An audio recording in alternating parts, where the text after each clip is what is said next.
देखिए, बीपीएससी 70वीं परीक्षा जो आयोजित हुई, इसके आयोजन के पहले से ही इस पे सवाल खड़े हो रहे थे।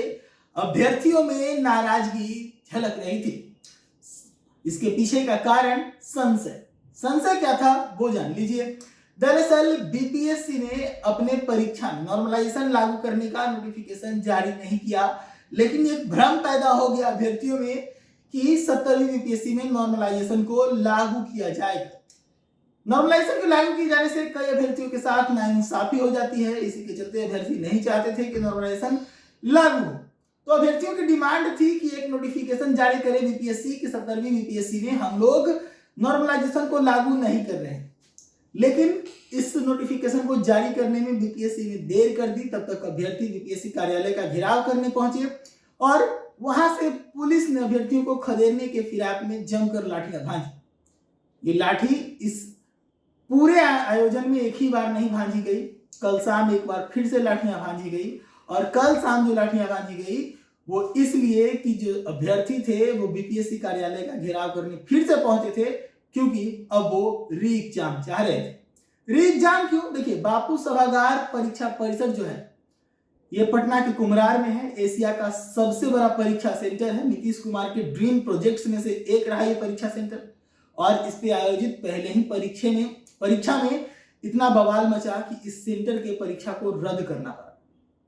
बिहार के सबसे प्रतिष्ठित परीक्षा में से एक, या फिर ये कहें कि श्रेष्ठ परीक्षा जो है बीपीएससी मेंस का परीक्षा होता है, वो परीक्षा यहाँ पर आयोजित किया गया था।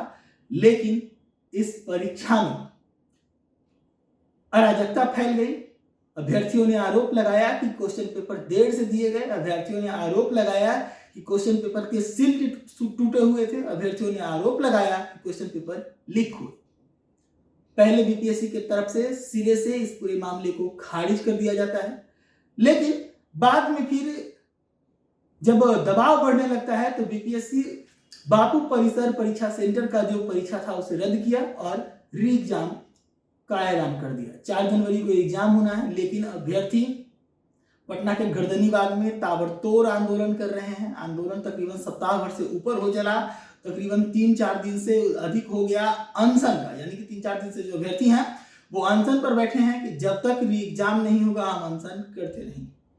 कल अभ्यर्थियों के सब्र का बांध टूट गया तब जब अभ्यर्थियों में से कुछ बीमार अभ्यर्थी जो पीएमसीएच में भर्ती हो गए थे अनशन करने वालों में से लौट कर आए। नाराजगी में अभ्यर्थियों ने बीपीएससी कार्यालय का घेराव कर दिया और उसके बाद एक बार फिर से वहां पर लाठियां भांजी गई। कई अभ्यर्थियों को चोट लगी है, कुछ अभ्यर्थियों को गिरफ्तारी भी हुई है। और इन सब के बाद राजनीतिक समर्थन का भी दौर जो है वो चल रहा है।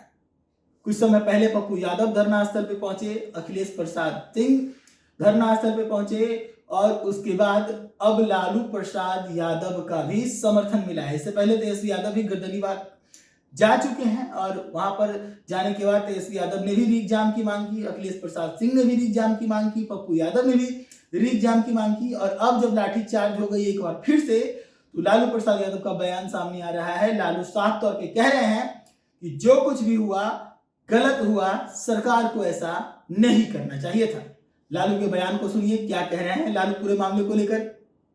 लाठीचार्ज हुआ है बीपीएससी छात्रों पर, नहीं करना चाहिए सर भाजपा की सरकार ने आने की मांग।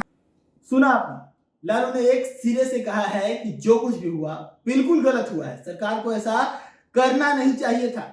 मैं आपको बता दूं कि कल एक और फिर से लाठियां भांजी गई है। कई अभ्यर्थियों की गिरफ्तारी हुई है, कई अभ्यर्थी चोटिल भी हुए हैं। आरोप तो यह भी लगा है कि पुलिस में जो मेल जवान थे उन्होंने अभ्यर्थियों में जो लड़कियां थी उनके ऊपर लाठियां चटकाई है। कई लड़कियां भी घायल है।